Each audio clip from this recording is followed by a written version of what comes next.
Guys, we're just connecting the Zoom to YouTube. So just a couple of seconds there. We're going to be with you. I'm just checking if we got it right. And if my YouTube is not kind of, yeah, no, it's all good. I can see myself. I can see Amanda. So hi, everyone. Welcome to episode number 35 today. So yeah, it's going fast and it's evolving with us as well. Like we've been exchanging some ideas about lighting, about like Amanda about showing the hand sometimes, for myself as well. And yeah, so it's not just like a little puppet, I had to call it just the head that we're showing as well. And I learned this, yeah, I learned this along the way as well with when I still have my channel in Brazil as well. It's just like, yeah, feedbacks that was really helpful to get the channel working as well. But going back from the last episode, basically we spoke about Amanda's, ritual or routines or what she does in the morning and so on, like, and then just sharing what we do as well. And I didn't share much of mine. And to be honest, I change and I try and I tested quite a lot, especially like on the last few years, I would say. And the morning routine, if we're gonna call it, it's been, being in the media quite a bit, especially if you're like into self-development and if you look into successful people and entrepreneurship as well, and like when you study the mind and everything else, because we work in a way that like basically our habits, we construct our habits and our habits construct, who we are along the way as well, along the days as well. So I've tried several different ones, which the one I've been doing lately, it's very simple. It's just like I wake up, like Gabor usually does, I think 4 times a week. My fiance goes to the gym early in the morning. So he wakes up and then we cuddle a little bit and then he opens the door for we keep Charlie in another room. Actually, this room that I usually record the stuff as well. So he has his own room in London, you know what I mean? Like a spoiled boy. Is our dog. So, and then as soon as we open the door, he just like walks to our bedroom and then he comes and jumps on our bed. And then just like we have a massive cuddle together. Then usually then I do, it depends on the day now, but I do like a little bit of like just relaxing in bed a little bit rather than just jumping or taking the phone or something. And yeah, I do pay attention a lot to what's going on in my head. So there are days that you wake up and you're excited. Like there was few episodes before, like I was electric and remember I was like all caffeinated as well afterwards. It felt good to have a coffee. I don't usually have, very early in the morning, but it felt buzzing. There are some days where you feel a little bit like Amanda was sharing yesterday. It's just like, oh, there's something. I went to bed really well, and then you wake up and it's like, oh, there's this, something. The last year was a very intense year for me. It was like loads of days where I woke up with this feeling of a little bit of anxiety and like, oh, I'm not doing enough, I'm not good enough, GC, and you probably can resonate with that. Like if you're watching this as well, like, and I funny enough, like I watched a video that a friend of mine actually shared to me, um, shared with me in like a week ago or so. And I look at, well, one of these guys, he's a successful entrepreneur, also, really like, well, in terms of like exercise and doing, a very good lifestyle. And then he opened up and shared how much mornings were dreadful to him. Even like from outside, you look this, perfect life, like really, healthy person, really, successful and everything else. And you dread to wake up, you dread to, because of the thoughts and everything that goes in your mind. And I feel everything started for myself as well, like just by paying attention, because sometimes we take it for like, oh, it is just the way it is. Like I wake up and yeah, I'm anxious and, there is all these thoughts in there and I just ignore it and I just move on and so on. And there are different ways. Like for this guy, for example, what helped, and he shared as well, his morning routine was like, actually getting up off the bed, doing some exercise. So kind of you oxygen, you know, you bring some oxygen to your brain and everything else. So there's a physical, you know, endorphins and everything else. And that helps to, you know, change a little bit of the thoughts. But first comes that awareness of like, oh, there's something here. It doesn't feel quite right. And it can repeat like from days to months to sometimes years, and until we don't realize, you know what I mean, kind of like bring toward that awareness and see what's going on. Then so that's kind of like just going back to my routine. So I like tend to like just pay attention. It's interesting. So today I'm very excited, or today I'm like, you know, there's a little bit more anxiety, or there is a little bit less. And also I start paying attention, like the more you allow, you know, you accept where it is or where you are, and then you bring, you know, kind of like a second part of your mind as well. So because there will be a part of your mind who's saying like, oh, I'm not good enough, I'm not doing enough, I should be doing more.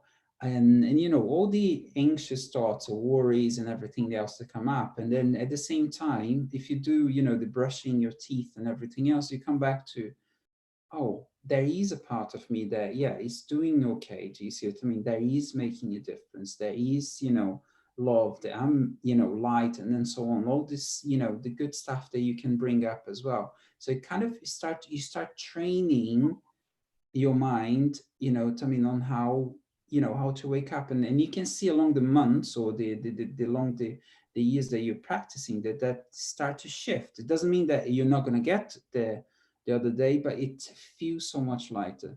So if I could compare myself last year to this year, for example, it feels much lighter. I still have, you know, those days, but there is like kind of a softener, you know, transition between the thoughts and so on.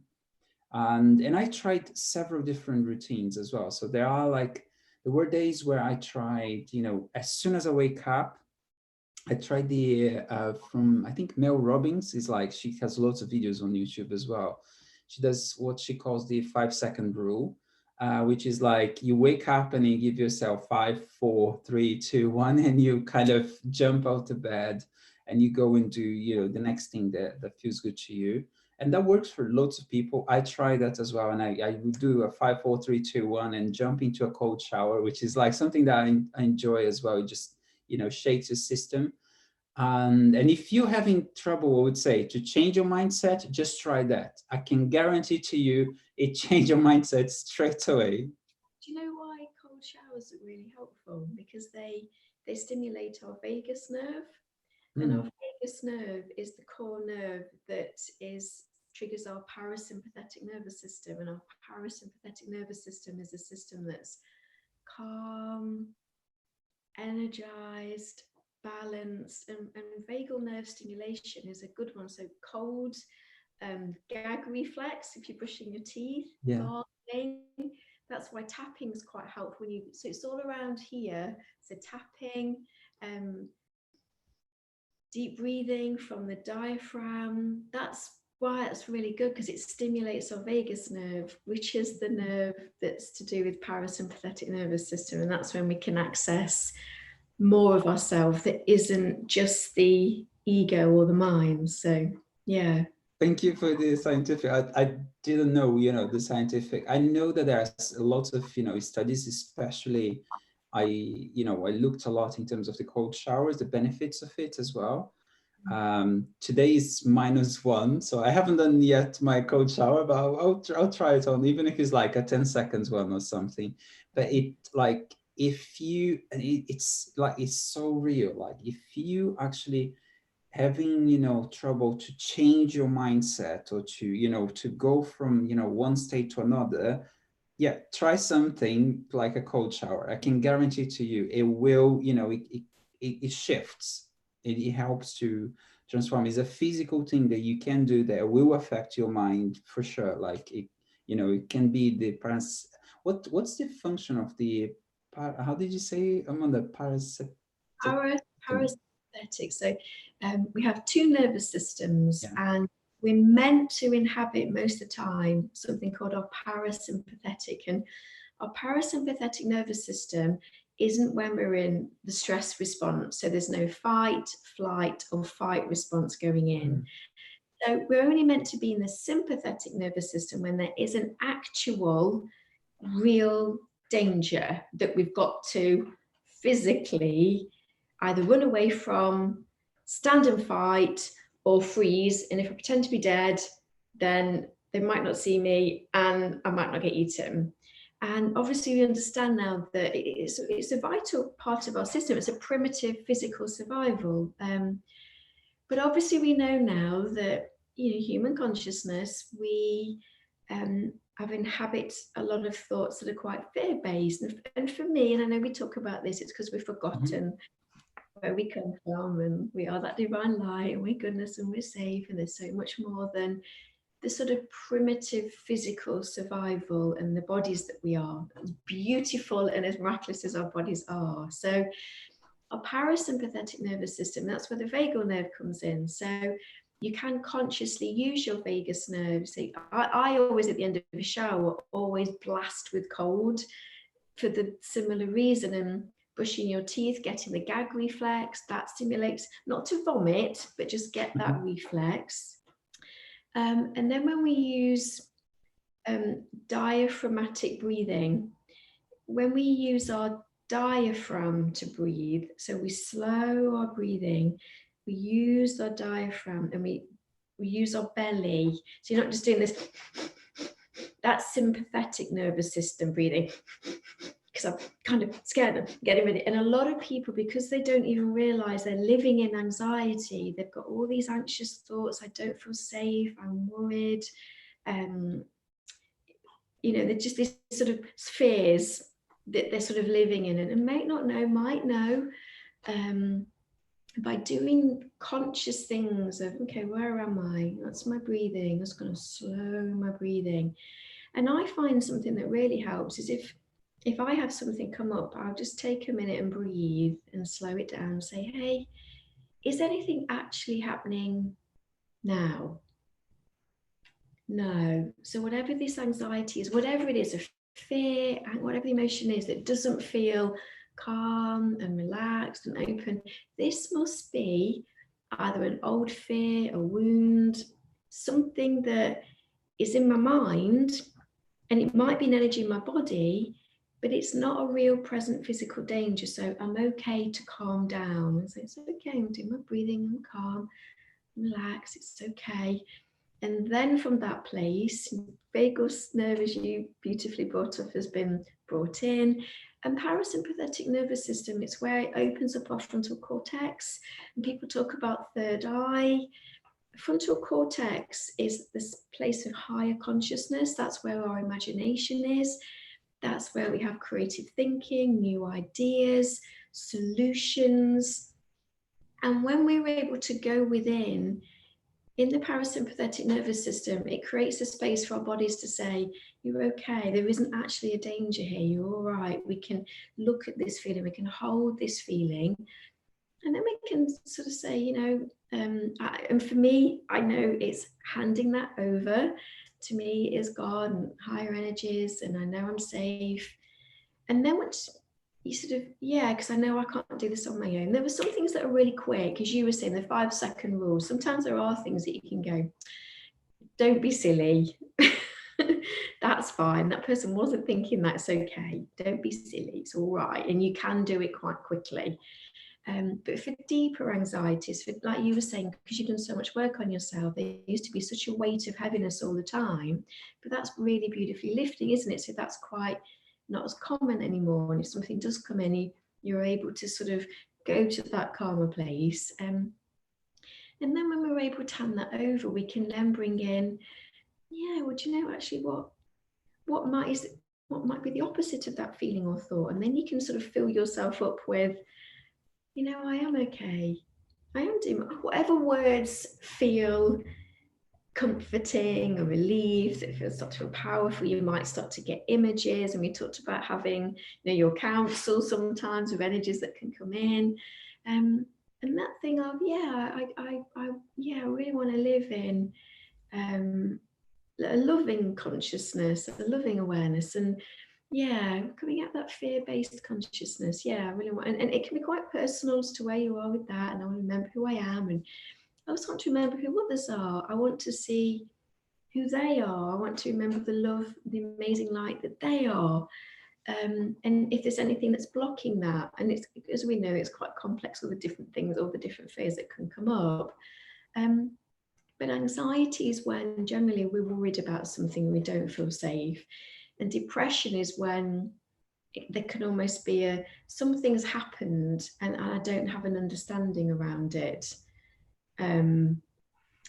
So there can be different things going on that are more sympathetic nervous system based, and the ego does live in the sympathetic nervous system because it's fear based.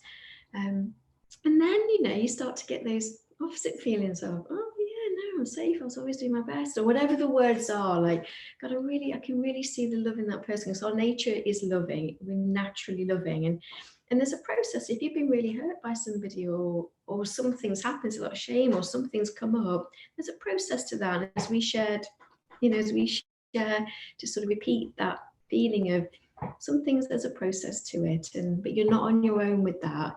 And then you've got that, oh yeah, no, I'm okay, everything's all right, I'm on my own. And you can ask for help or ask for guidance, and then you sort of say, thank you, thanks for that, thank you. And it's just that willingness to give yourself that time and care. It's that willingness to say, there's something here I might need some help with. And it depends on the sort of depth of belief in whatever it is, that's making you feel anxious or scared or depressed, which is the other one. Depressed is where you sometimes look for an external stimulant. So it can be, I really don't understand what all this is, I feel down, I don't know, life's not fulfilling me, whatever it is. So that's when you'll often look for an external stimulant. So that can be where we can get addictions from. And anxiety can be, I'm just scared. So it can be a feeling of almost either wanting to run away, or I just get frozen, or anger comes up and I need to fight. And it's just recognizing that and saying, we're waking up out of that, and that's okay, and it's knowing that there's different ways to do that as well. So vagal nerve stimulation, we want to live in our parasympathetic, because I also heard Michael, my dad, he was saying, because I used to teach about the nervous system, it was veterinary, so it wasn't human, but I just used to love it, how when we're in the parasympathetic nervous system and there's no stress response, the natural homeostasis that comes in the body, the intelligence of the body is phenomenal. The hormones are balanced, our energy system's balanced, we have great blood pressure, our nervous system's, beautifully relaxed, but in its relaxed state, it's firing really well. Our digestive, all our systems work at the optimum level when we're in our parasympathetic nervous system. And the sympathetic nervous system actually shuts down a lot of our body, because it's thinking, I need to get the blood to muscles, because I think you've got to run away or fight. And that's where a lot of digestion issues come. That's a whole other issue, I know. But when you can just say, what can I do to just feel calmer? And then, as you come out the side, that's when the excitement comes back in, and you feel, God, I feel quite excited about something again, or I feel quite open. I feel, I'm open to, what is this? Or sometimes you might say, I quite like some clarity on something. Perhaps I do need some understanding, or perhaps I can release the need to understand this, because I think we've shared, haven't we, that we can take on genetic conditioning. There's been a lot of research done now with grandchildren of, the genocide, grandparents that lived through genocides, where the grandchildren didn't even meet the grandparents. The parents wanted to protect the children, didn't really tell them. But these grandchildren were having anxieties and fears and phobias and even nightmares about the Holocaust.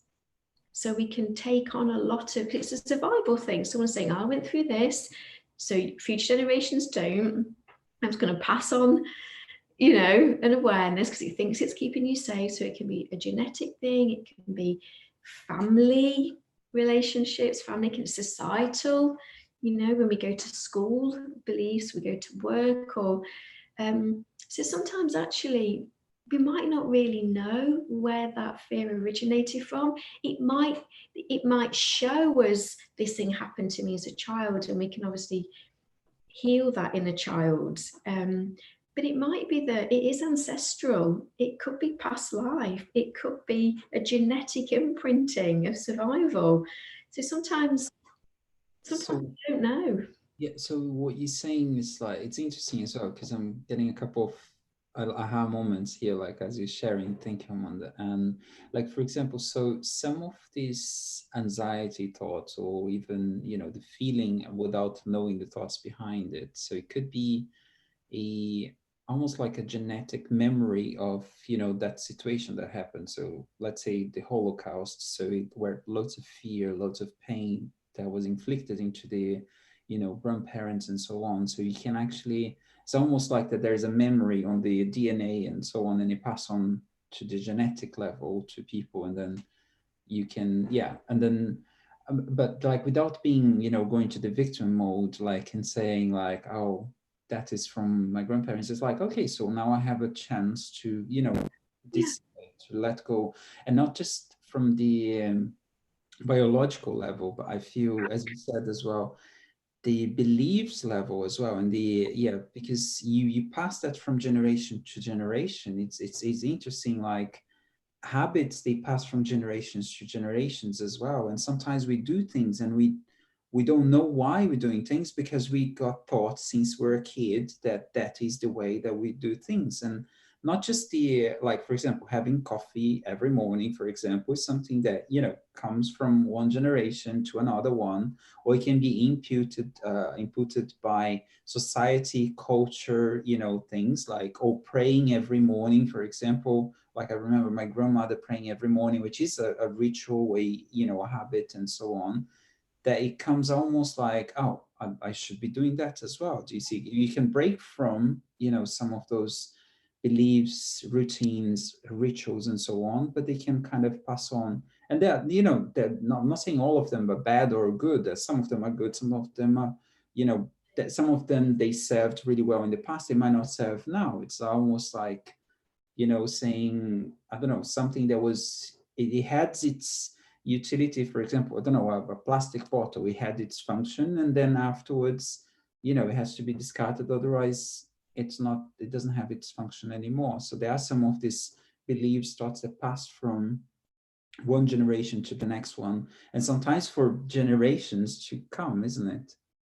yeah, and I think that we're not saying that we need to eradicate all fear because No. if I was out walking and a car was coming towards me, I maybe the car's on their phone, like I know, oh, I've got to run out the way. So we're not saying we need to eradicate fear, but what we're saying is it's when it's a mental fear of either something that's happened in the past or something, a fear of what could happen in the future.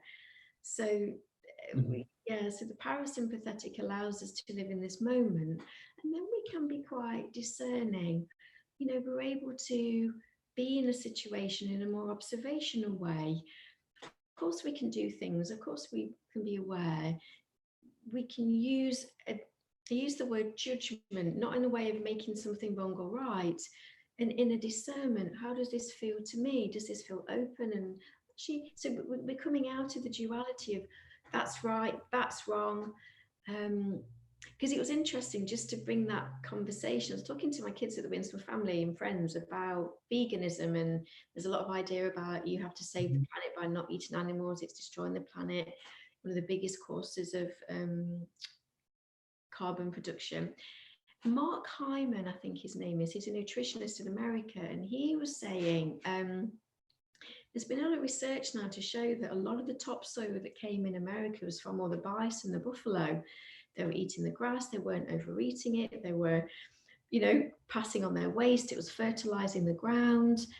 And they were saying, I can't remember what I can't remember the word he used now, but there's an amazing word he used where there's been a lot of research now to show that we need animals in the food chain, because when animals are allowed to graze and roam and they're fertilizing the ground, they're turning the ground up, they're aerating it, but there's no drugs, we're not using medicine or antibiotics or hormones, there's none of that.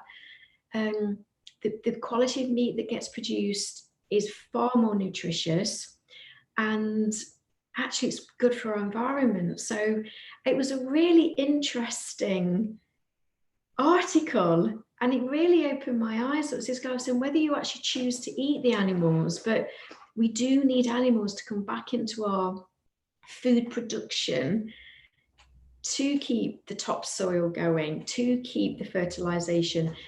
Yeah, and it was a really interesting topic because, again, this right wrong thing, isn't it? So your intention is, I just want to do the best I can to support the planet's well-being and people getting healthy, good food. And actually, yes, if I want to develop a farm where animals, you know, I can't, what was it called? Not redistribution. Oh, I can't really called it now, but there's been a lot of evidence and lots of people doing it in America and on a mass scale, not just having 2 or 3 cows. So, and this guy was making 20% more profit than the old farmers using non-grass fed cows, intensive farming.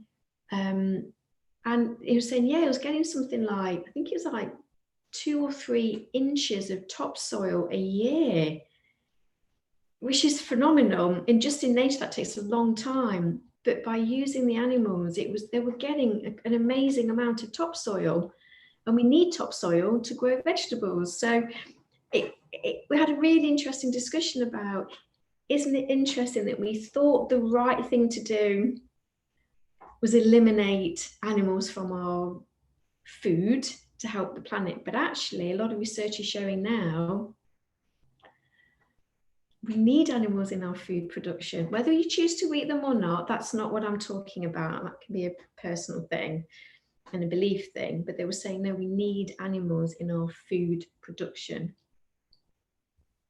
I mean, we again, we're talking about, you know, that connection between all the species as well, is that circle of life, the circle of life as well, you know, Lion King type of thing, where I'm not even talking about the eating the animal, but there is a function, you know. If we watch like Blue Planet by David Attenborough, you're gonna see how much one thing is connected to the other. Like, you know, one animal is like kind of changing the environment, so allows that environment to be easier for plants to grow, for, you know, other animals to eat and so on. And then also with like with the let's say stalls, then you can actually get, you know, the nutrients they needed for other plants and so on. So yeah, it's not about eliminating things, but of course I think throughout history, we go to extremes. Do you see what I mean? The extreme farming, for example, where we use, you know, drugs and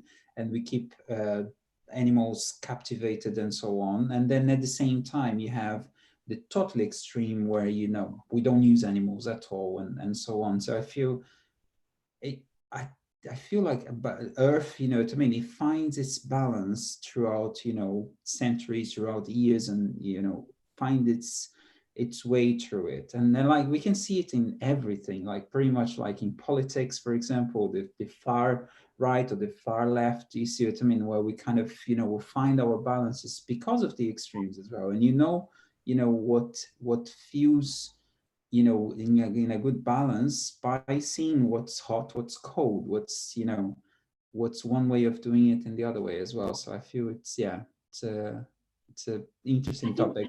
We can talk about, yeah, that in whole topic, I think. I know we're getting to the end of time. I think it's important, isn't it, that actually, where's my intention for something? So, you know, what's my intention behind the food I eat? Not to sort of berate ourselves, but just, yeah, I want to eat food that not only supports my body, you know, I want to eat food that can support the whole planet. I want to eat food that's good for all of us. I want to eat food that supports ecology, pollinators, you know, food that's good for everybody. We can produce food for all in a way that's balanced and supportive and healthy. And it's being able to, yeah, we might have an idea about something. Oh, okay, am I open to that new information? What does new information feel like? Yeah, I like that. I like the idea of bringing biodiversity, and I like the idea of balance again. Really like that, but still allowing choice. So we're not saying in that we've got to eat meat now, haven't you? No, they're saying that the animals create the topsoil that create the ability to grow healthy plant-based foods. And actually lots of evidence showing that some of the plant-based foods contain a lot of fertilizers. So it's just being open to, sometimes we have a very solid idea about what's right and what's wrong. And, you know, I know some people that turn into a plant-based diet, and actually a lot of the meat substitutes really upsets their stomach.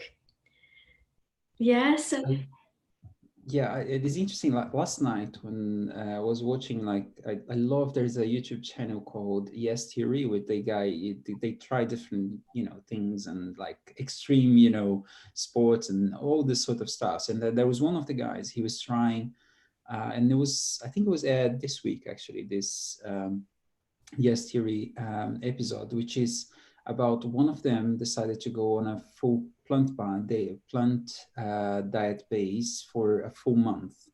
But he got contact with like some of the top, scientific, people in the world for both sides. For the ones that actually put the theory that yeah, plant-based diet is the best, and you should go, and all this scientific provens between it, and also people that actually, actually having a little bit of the animal food and so on in that sense.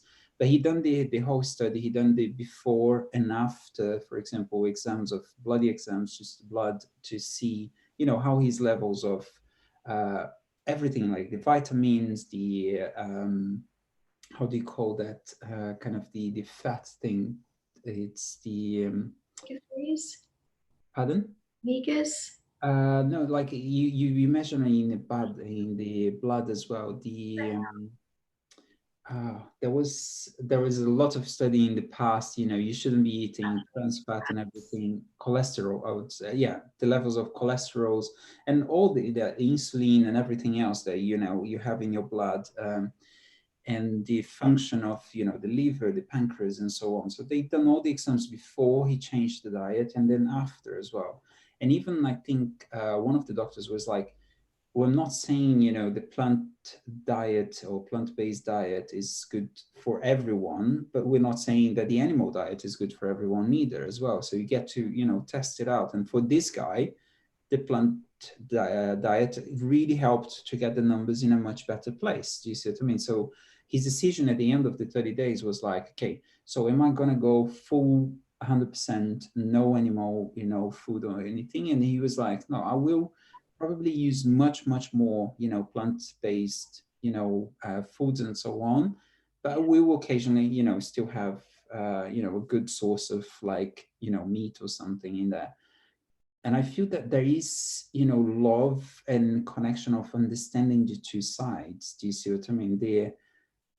There is this extreme of like, you get to go, and again, it goes to the ego part of our brain as well.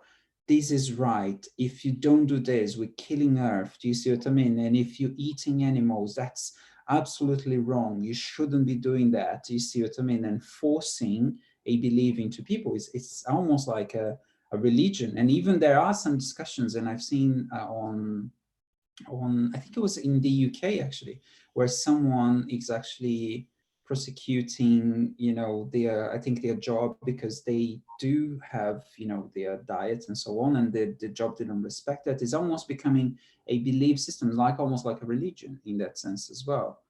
But we know how much the extreme can be in that we're almost like, yes, we're all for this good thing, which is like saving the earth to make sure generations up front and so on. But at the same time, we're fighting with other people that can't see your perspective. Do you see what I mean? They might have a different perspective, and then we're putting that, this is right, this is wrong, you shouldn't be doing this, and then there are confrontations and fights and so on. When And it's yeah. it's knowing, isn't it, all the time, what's driving this? What's behind this? What what actually is my intention to eat a plant-based diet? What does this mean to me? Forget everybody else for a second. What Yeah. does it mean to me? Or anything? And it's when you do anything from anger or fear, it can be a powerful force, but really, when you create anything through a loving intention, it's way more powerful.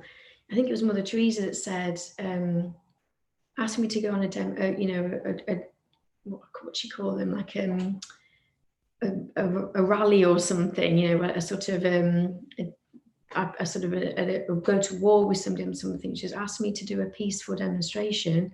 I'll be there, and it's that honesty, isn't it? About what's coming up here. I need to be right. Is there some self-righteousness coming up? Is there do I get a little bit of an ego, false sense of power from, no, I'm right and that's wrong, and that's okay. We're all doing that. I've done that, but it's having that honesty, isn't it? Of, yeah, where am I when I'm talking about this subject? And if that person doesn't agree with me, how's it making me feel?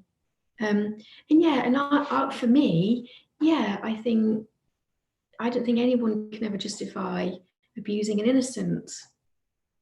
I don't think that can ever be justified. I can't sit and say, yeah, we can go into the deeper levels, can't we? Say on a soul level, things need to be understood and healed. So yeah, at that deep level, there's gratitude and appreciation for what we've learned from it. That's a real deep teaching of getting to that place. But we're moving to a world, aren't we, where abuse, I think that's something that humans used to do to each other on the planet. I've heard about it, but we don't do that anymore. And we can still have live in the physical world where we have enjoyment and pleasure and new ideas and creativity, but we're not coming from that place of I need the suffering, or I need a fear-based mentality to drive myself. There's more of a, yeah, because you're me and I'm you, and I know there's a depth to this as well, and there's real depths to that understanding. But actually, what's my intention for this thing I'm doing, this belief? Where am I with that? What's my intention behind it? Cool. I think we went a little bit off topic there with everything, but it's relevant to everyone as well. So I just want to summarize a little bit of what we spoke today. So we did speak about the morning rituals. I shared a little bit of what I am doing on my routine as well, how I changed. I love what Amanda shared in terms of the parasympathetic system. Perfect. That's good. And then the vagal nerve, is that right? Vagal nerve. I had to take some notes in there, which is good. Yeah, no. And then how we can shift, just going back to the topic of creating a morning routine and being aware of those thoughts as well. And then of course we went into the food chain because it's something that is relevant as well. And I feel, in no shape or form we want to, tell that, vegan is wrong, or, being vegan is right, or anything like that. I think it's about, this mutual understanding and living together, and and I think there is a beauty on agreeing to disagree. So you see what I mean? And actually being able to spend time in the same room, even when we have differences in that place as well. So, because it allows, the diversity, the differences between showing, what's possible from another side as well. So I think that's a beautiful way. And I think what you said about Mother Teresa, like I always kept that in my mind as well. I think there was someone inviting, okay, shall we go, do you want to join us in the fight against war? And then she was like, no, if there is a march, in favor of peace, then I'm there. It's more about inspiring people. It's like what we've been telling in this, episodes in the Alchemy chat. It's not about forcing into people like, you should be less anxious. You should be doing this morning routine. You should be doing this diet. No, it's about, okay, how can I inspire people through my actions, through my way of doing it? And I've been inspired by, like, I have amazing friends, from both sides of the spectrum, like There are even carnivorous, diets where they just eat meat specifically. And I learned a lot from them. And I learned a lot and being inspired from, vegan, from the other side as well. So it's understanding and being able to, yeah, to absorb, to be there, and also to inspire people around us as well. Yeah. And I think I know we're feeling, perhaps something to talk about tomorrow could be what can sometimes drive it is a feeling of helplessness. Like, I don't know, I feel helpless in this. So that might be a good thing to talk about tomorrow. What comes up for us when helplessness comes in? And that's when anger can come in. But you shouldn't be doing that, because I don't know how to change it. So it's made me feel angry. So I feel helpless again, and I don't want to feel helpless. So don't do that, because I don't like it. And that might be a good thing to talk about tomorrow, when often underlying righteousness, sometimes not in righteousness, there can be I feel a bit helpless in this, so I don't like feeling helpless. So could you not do that thing, please? Because it makes me remember that I can't change this. I feel a bit helpless. So that might be a good thing to talk about in the future. Definitely, we bring that up to one of the episodes as well. So just to wrap it up, and like in terms of my routine, so I do do a little bit of the relaxation. I think working with the parasympathetic system in any shape or form, like for example cold shower, or sometimes a big run or way or something, it will change your physical body.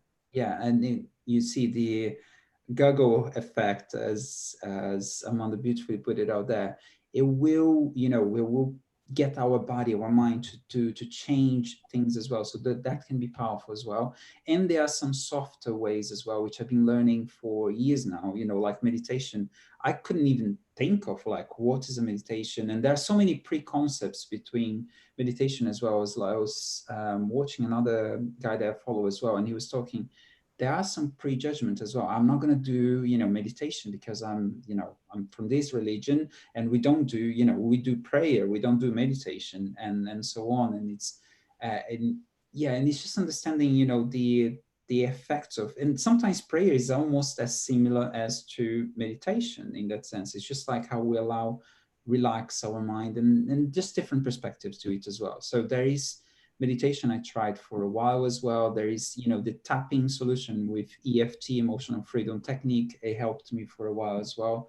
I feel the beauty here is for you to try and see, how do you feel? Do you see, it's almost like, okay, if I drink coffee in the morning, how do I feel about it? Do you see, if I have a cold shower, what was the effect of it? If I relax a little bit, what's the effect? If I do my prayer, if I do, my meditation, or what is it that it helps you to get back again to who you really are. Do you see what I mean? To, that state where you can take a decision, not from what we mentioned before in one of the episodes, like the Hulk inside of you, but from, from yourself as well, where you can actually do partnership with the Hulk in there. Do you see what I mean? That anger, frustration, anxiety, depression, or whatever it is that is inside of you. Cool. Yeah. So we finished there. Yeah, Good. Awesome, guys. So thank you so much for being here with us as well. I know we kind of covered quite a few topics today as well. Let us know your thoughts as well. If that feels good for you, you can always, let us know in the comments. There might be some stuff that you are like, yeah, I totally get it. I agree with you. And they'll be like, I don't agree with that as well. And that's, a beautiful space for you to actually, engage and respectfully, I would say, show the other side as well, show the other perspective as well. We're here to be open for that as well. So if you like this episode as well, press the like button as well. If you like this kind of, conversations and you want to hear more from us, do you see what I mean? Subscribe and press that bell button as well. And I'll see you guys on the next episode. And I just want to thank you, Junior, because I don't know if people know, you're the technical man in the banner. You make this work. So without you, you're the one that posts everything. So thank you. You're welcome. It's my pleasure. So we're doing this together as well. So thank you so much. And I'll see you guys on the next one. Take care. Bye. Bye for now.